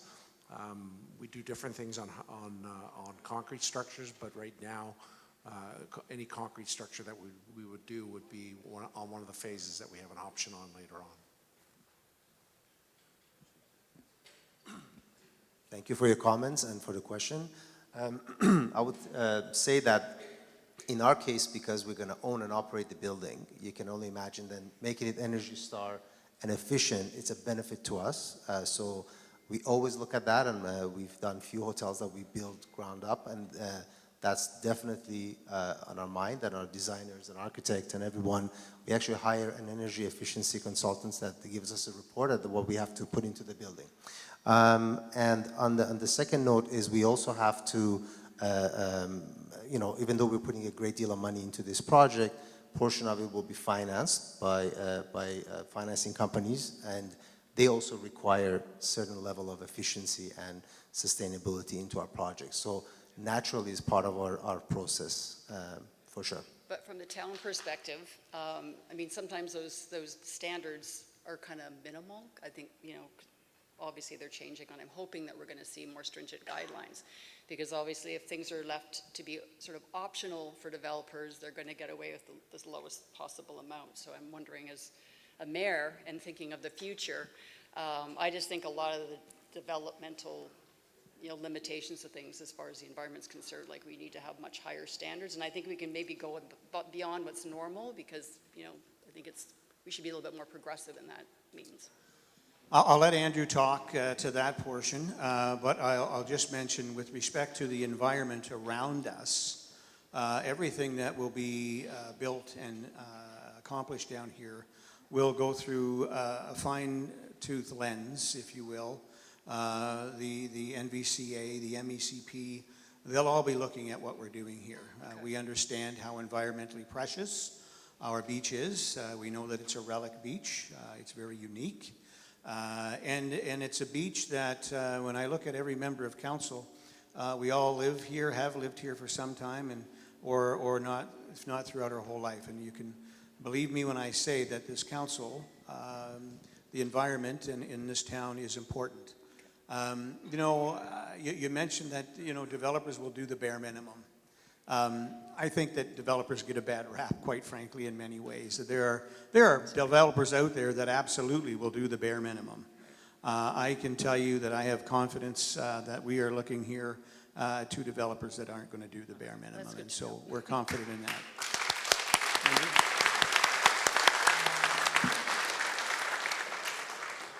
You know, we've built 7 buildings that have got geothermal. That's cool. You know, and we've had good experience with those. Sunray talked about how they own and operate. Those buildings that we put geothermal in are buildings that we own and operate. They're retirement residences, and we're in that business. We've also led the way into LEED in the Toronto market. So for example, while we were still testing our ability to do LEED, you know, a building in Mississauga that we did, we made it LEED without even telling our customers we were making it LEED, because we weren't sure what it would take to get there. And so we sold them as standard units, and then they had the pleasant surprise that we gave them a LEED certificate at the end of the day. I think you'll remember that one. So, we push the envelope as is commercially feasible. Okay. You know, we could do a lot more. It's whether or not the customer will pay for some of that stuff, and there are some things that, especially when we own our own buildings, we will go further. Energy Star has become our upgrade to what the building code is, and that's what we use on our wood frame buildings. The only thing I would add, our chief building officials in the back, one of the things on our to-do list this year is green development standards. I'm not worried, quite frankly, about Fram and Sunray. I think they're going to be pushing us to exceed the minimum standards, but our green development standards are going to be to raise the bar for all development in our community. Thank you. Thank you, and welcome to Wasaga Beach. Good evening. I just wanted to ask if the town has the infrastructure in place for all the buildings that are planned. It's another great question. You want to touch on that, Andrew, and then I'll speak to it as well. Yeah, so that is one of the key things we've been focusing on. The previous terms of council, there were sorry, my voice, I apologize for my voice. There were some plans that were being proposed that were actually pushing too far. So we think we've landed at a good number here. We've been working very closely to look into model water, wastewater, as well as we've been working with our local utility on the hydro side.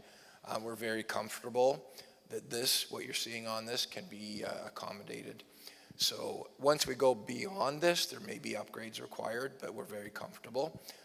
Previous plans were actually pushing too far, and we're going to trigger significant upgrades very early on, but that's not the case here. We can move very quickly. With respect to traffic, I hear the traffic story all the time.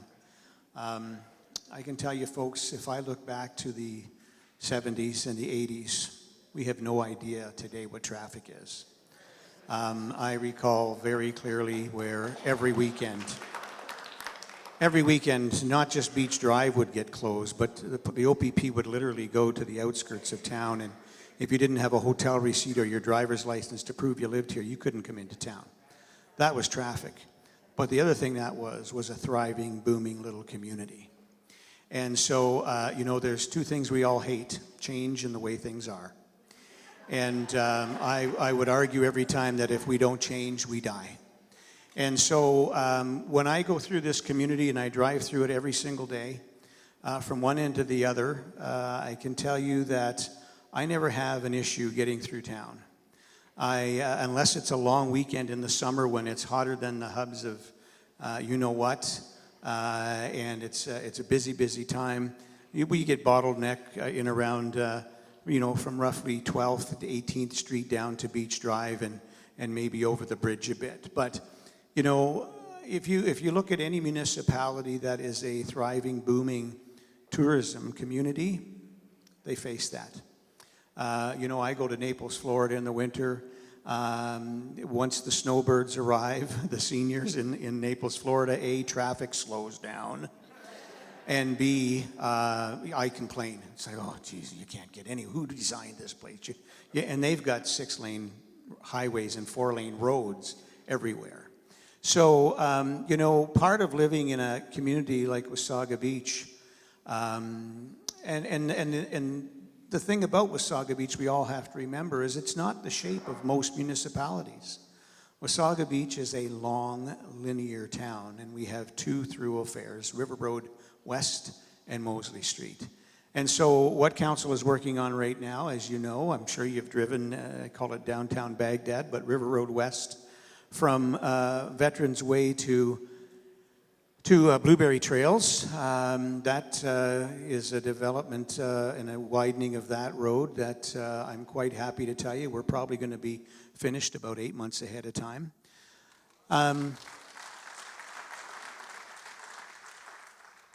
The cost of doing that section of road alone is $20 million.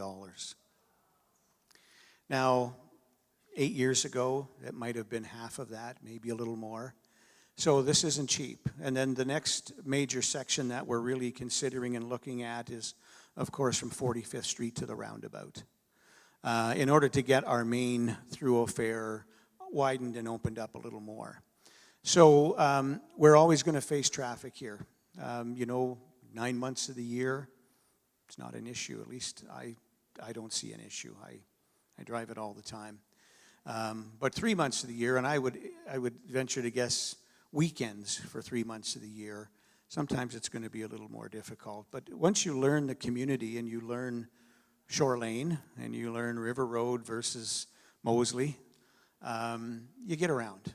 And it wasn't uncommon. I used to work at Langevin Real Estate, which is right in that 21st Street area, and we used to sit out at the end of the day because we could sit in traffic, we could sit out there and laugh at everybody in traffic.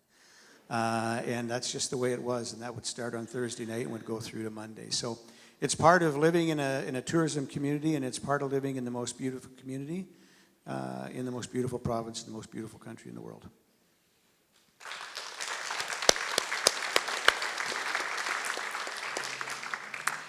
In my day, when I was younger, We could walk faster. There was no River Road West. We could walk faster along Moseley than people could drive.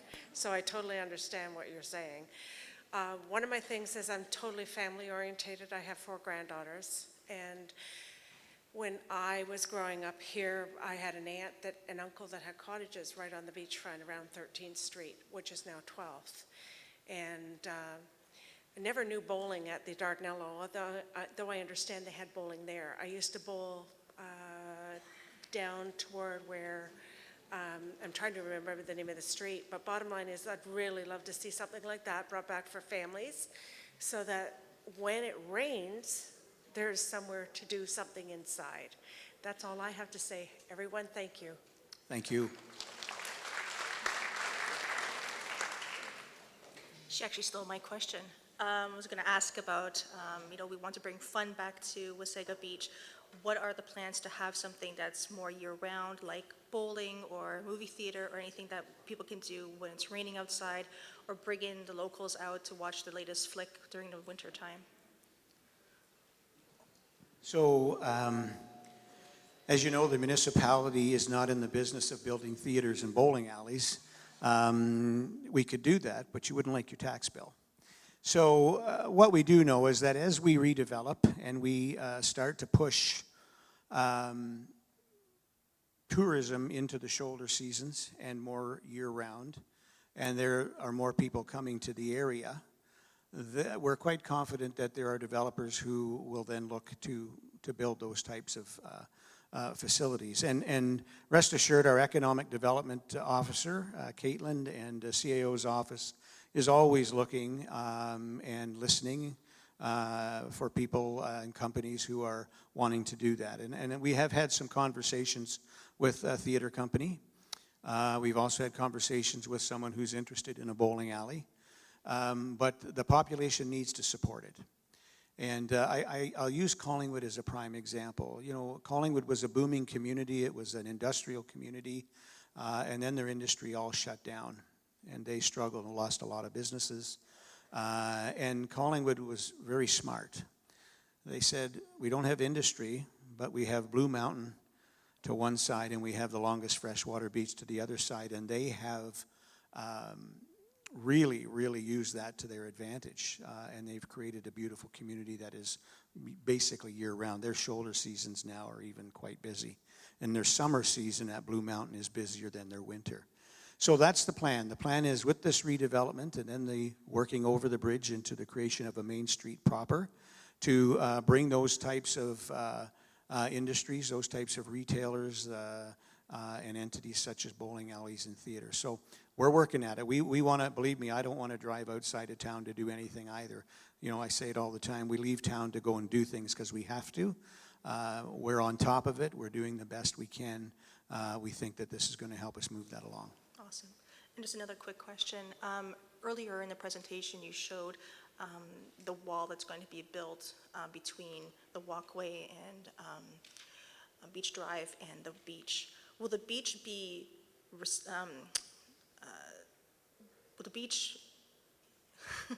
be reduced to accommodate for that? Will it keep the width? No, it's going to be exactly the same as it is now. Where you see that wall is where you now see the curb. Okay.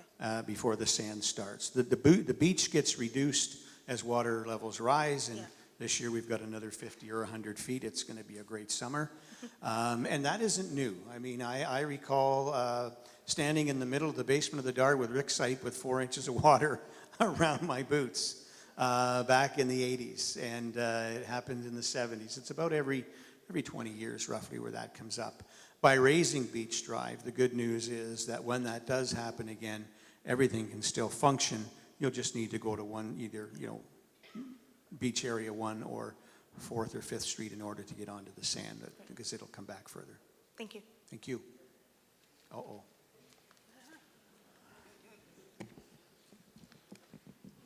I'm looking at the map up here, and you mentioned there's some private-owned businesses here, and there's businesses or buildings being purchased recently in the last year or so, and even up until the last few months.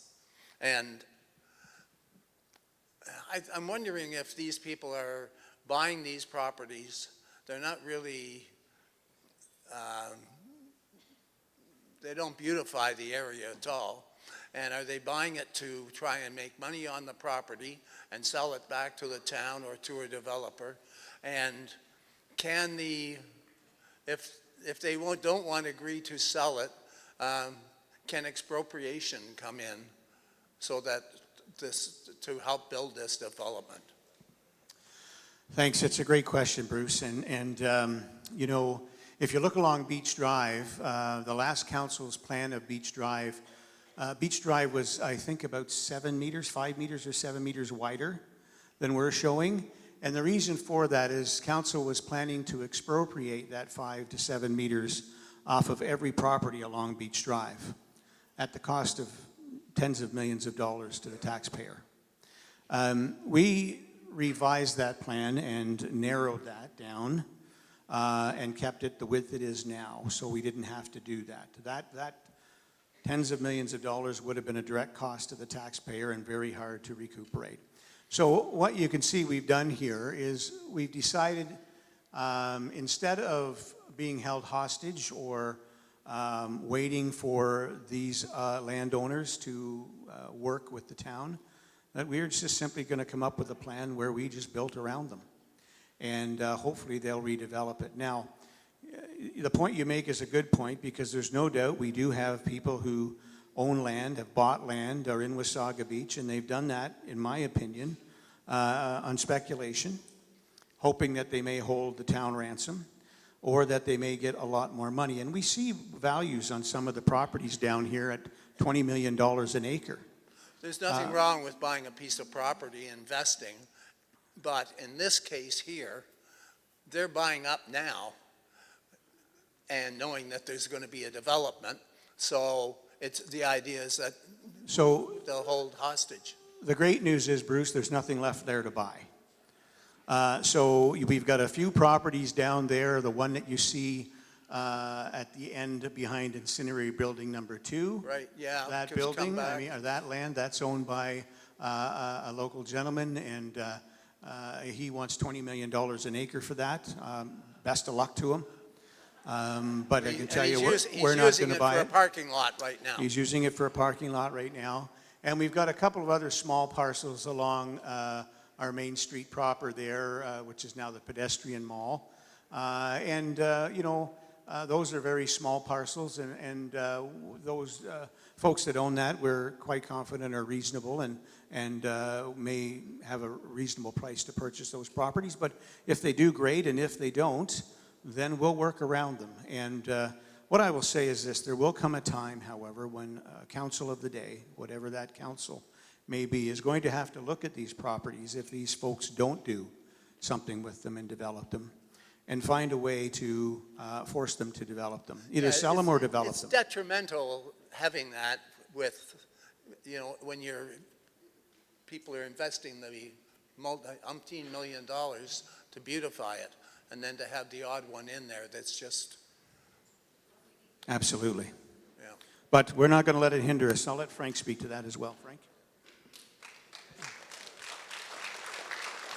So whenever we look at properties and putting properties together like this, one of the things that 6 years ago we talked about with the mayor, current mayor, was that we would look at properties, we would try to see if we could buy things, but the most important thing is to do what we've done now, which is to be able to put together a plan that you can build with or without. So two things can happen. At some point in time, we might raise the value of the area, and we've done that in every other development that we've worked on. Is the value goes up as we start to develop. So we either raise the value enough that we can afford to pay whatever price they're asking, and it gets incorporated, or alternatively, they decide that they want to become a developer, and they end up developing their property, or they sell it to another developer. We've seen that happen in every place that we've done our business. You can see it in Collingwood. You can see it in Port Credit. We've also seen where people hold on to their properties thinking that they are going to cash in with us. Yeah. And those properties still sit empty today. That's the unfortunate thing, is when properties become neutered by the fact that they weren't put into play. But the key thing is to have the confidence that you can develop and create a better place, and that you leave them enough room that somehow or other they can develop in the future. I think the council, and what they put out to us as developers, is doing that properly. Okay, good. Because I'm just looking at, I'm referring mainly to the right-hand side of Main Street. Yeah, we hear you, and Yeah, we're doing what we can. Yeah. Thanks, Okay, Bruce. Thank you. Alrighty. Thanks for coming out and sharing with us. I appreciate it and appreciate the time you put in. My thoughts are around the EVs and the vehicles as they come to town, and especially if we want to draw in a lot of tourists. And they do, I didn't see anything here around the charging stations or talk about charging stations for those as well. Do we have the infrastructure to accommodate those kind of vehicles on our lines? So there will certainly, no doubt, be charging stations in this area for EVs. How many at this point, we're not sure.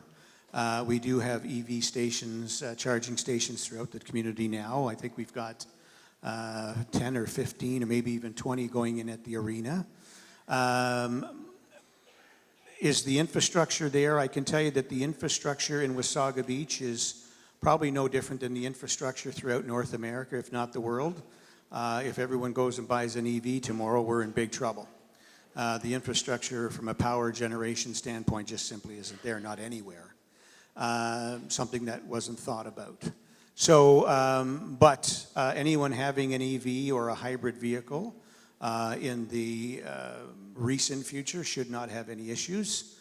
And I would say that as planning goes forward and we see how far EVs come along, we'll continue to plan for charging stations for EVs. People will also be putting that in their own homes now as well. So. Yeah, but this is basically for those tourists. If we have like 2,000 cars come up, a certain percentage of them are going to be electric, especially moving forward, and then we don't want to disappoint them, right? You're absolutely right. I guess the best example is every time I go into Collingwood, and we used to buy our dog food out on Highway 26 from the fresh dog food place there, and there's a Tesla charging station set up. I think they've got about 10 or 15 of them. The lineup there is crazy, and the amount of time it takes to charge a vehicle is crazy. So, you know, this will also come down to speaking with the companies who are producing these vehicles, the federal and provincial government, and grants to help us along with that. But I would say in the near future, the stations we have will no doubt be putting stations down in that area. I'll let Andrew chat to that as well. If 2,000 cars come up on a weekend, well, there'll be another lineup. Yep.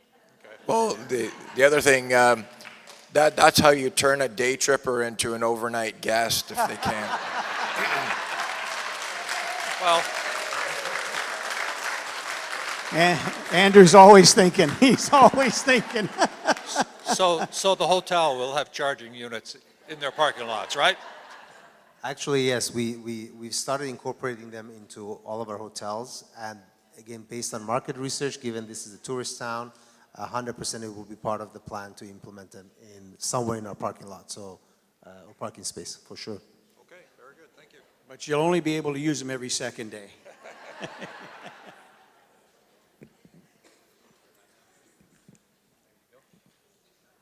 Hi, I'm back. I'd like to talk about the design of the buildings, because I waited for months and I was really hoping to see the design of the condo buildings, and I do see something up here. It's a little bit difficult to see. So what I'd like to ask council is, were there design parameters set? Was there a theme set? And I think it's really important to set a theme for this development because, for example, Kimberley, BC has a Christmas theme running through their whole town. And all the stores, the condos, everything reflects a European flair. Leavenworth, Washington, The whole town is a Christmas town, and once again, the architecture reflects the theme of the town. So, I mean, it's natural to see a beach, a nautical, coastal, beachy theme here, and that's obviously reflected in the Cape Cod residences. But I'm just wondering if the actual condo buildings are going to reflect that, and also if the condo buildings are going to be 6 stories high.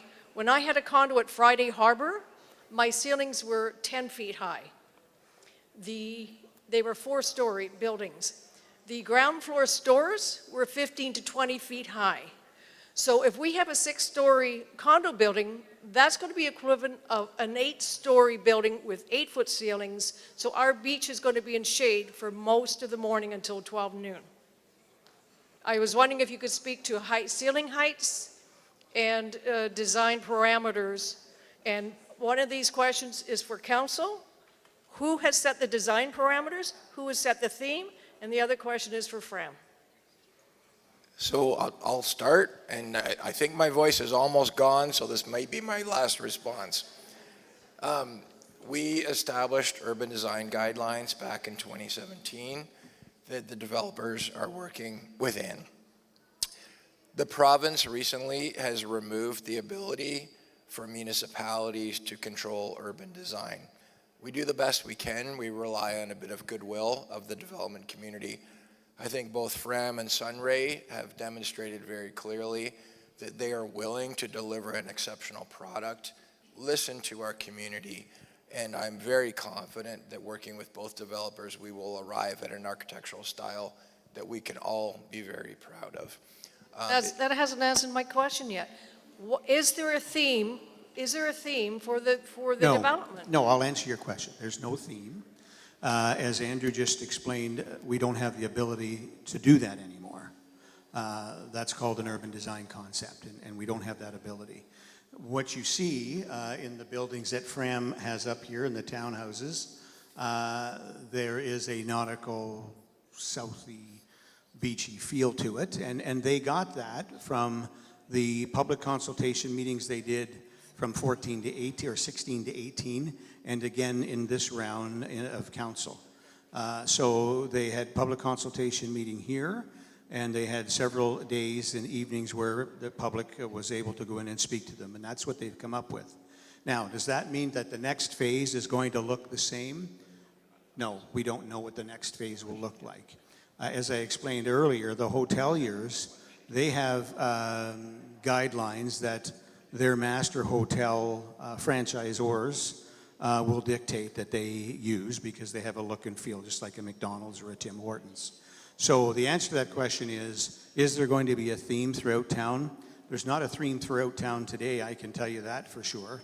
So there won't be a standard theme along Beach Drive either. That will change, I'm sure, as the market changes, what it is that people are looking for. But what we're confident in is that Sunray is going to build a world-class resort that is going to have a look and feel that you would see in whatever that brand is that they should choose throughout North America. And Fram is going to build with a look and feel of what they heard and took back from the community already. So that's where they've come up with this plan and this feel, and I'm sure that's where they're going to go. There's no reason for us to believe otherwise. Yeah. Will the condos be 6 stories? So some condos will be 3 stories, 4 stories. I don't know if there's any plan for a 6-story condo at this time. There's 6-story buildings with the hotel. And I can also tell you that shade studies over the years have been done, and where these buildings are located, we have been told that it's not an issue. We're not going to have a shade issue, that you're not going to have sun on the beach until, noon or whatever. So there may be an area where you might have some shade, but depending where you are on Beach Drive today, you have shade out further than you do as well. The plan here, believe me, I don't think the hotelier wants to take away the sunshine, and neither does Fram. It's great to see all of these developments in Friday Harbor, where you lived before, and in Orillia, and in Collingwood. Those are different types of communities. What they don't have is the longest freshwater beach in the world. a beautiful sand beach where we all want to put our butt. We all want to put our bum and our toes in the sand, and we want to be in the sunshine. Yeah, just one other question. Will the residents be able to look at, will residents be able to look at the designs? No, that has already come and gone. We've done all the public consultations. Unfortunately, you weren't part of that, but we took the time to do that on a few different occasions now, so that has been done. What you're seeing here today isn't exactly, but it's now at the point where we're moving this forward. Oh, good. Thank you so much. Thank you. All right, we're going to take three more questions. Just a quick question for the young fella from the Sunray Group. Well, look at you, young As a fella. retired hockey mom, are you going to have an indoor pool in that hotel? Actually, to add to Mr. Mayor's comment from the previous question as well, even though FRAM has had the advantage of having been through all this process past few years, we are new here. So we are still working through the process, but it was one of the things that we considered for the swimming pool. Again, we're trying to make this a 4-season hotel. So we're trying to look at every option that's possible to make it exciting and attractive. But we're still in the development process of it, and I'm sure there will be more consultations with the team here to make it I just know with the new T-PAL and that and all the extra tournaments they're going to be running, you have an indoor pool there, your hotel will be full every weekend that they have a hockey We tournament. take that to heart. Amazing. Thank you. That's an excellent point, and I'm glad you took that because I am not getting into an argument with a hockey mom, that's for sure. Frank? Having coached hockey for many, many years, I always tried to make sure we didn't get a hotel that had a pool in it because it meant a loss the next game. Right. All right, Hi. Zan? I'm looking at the interior spaces. There's so much that's been said about how much they'll be available indoors with there'll be lots for people to do, stay overnight. This is great.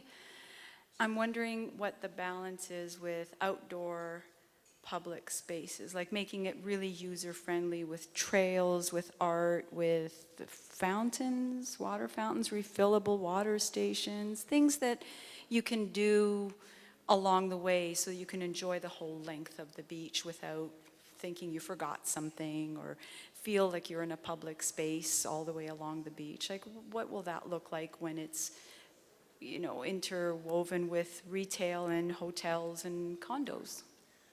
So there you go, Zan. There's a prime example of what some of the outdoor space is going to be like around the hotel and those ancillary hotel buildings, restaurants, parks, water fountains, looks like maybe a skate park, sport park. Now, this doesn't mean this is going to happen. It's a rendering. But what it does show us is that they are thinking about these things. We're looking at these things. The other thing I can tell you is we've got all the water in the world in the summer. But with respect to refillable water stations and whatnot, it's something that we will certainly be taking into account. Keeping in mind that those water stations, water stations are great if you're in Florida. In Wasaga Beach, now it becomes a taxpayer's cost because it's town-owned. We have to winterize all of those stations every winter. And we have to open them, and we have to clean them, and we have to sanitize them in the summer.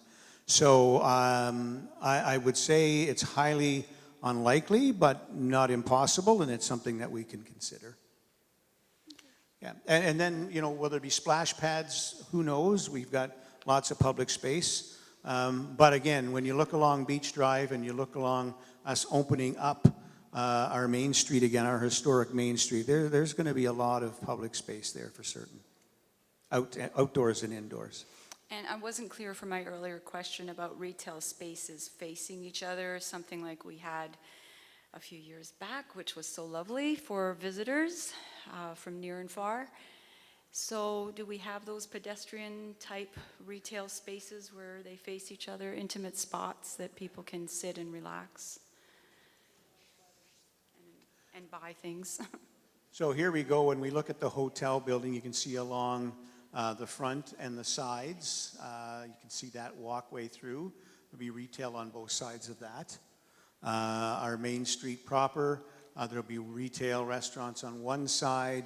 The other side of our Main Street proper there is all privately owned, so I'm confident and hopeful that once, as Frank said, once development starts and people start to come back, that those private landowners are going to develop those areas, and we'll probably want to have shops and whatnot there as well. So no doubt in my mind, will they all be facing each other? Absolutely not. Will there be ample retail? Absolutely there will be. And last but not least. Thanks. Can you hear me? No. Can you hear me?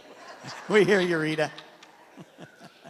Okay, so I just want to ask a question because somebody asked me to ask you guys that, and then I want to say something. So you're asking for a friend. Oh, yeah, that's Okay. good. That's good. I'm asking for a friend. She wants to know if there are going to be any outdoor showers for washing the sand off your feet before you go home and stuff like that.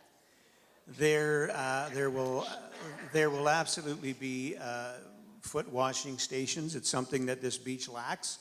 And we know we need those because our public washrooms pay a real big price because of it, not having them. So yes, it's something that we will be having is tow wash stations. And now I want to say something. But they're tow wash stations, they're not showers. Well, that's good enough. Okay. That's good enough. I just want to thank everybody. I loved this meeting tonight. It gave me so much hope. But Brian, you better go shopping for a pair of campaigning shoes because we're going to need you for an extra 4 years. Bring your gang with you.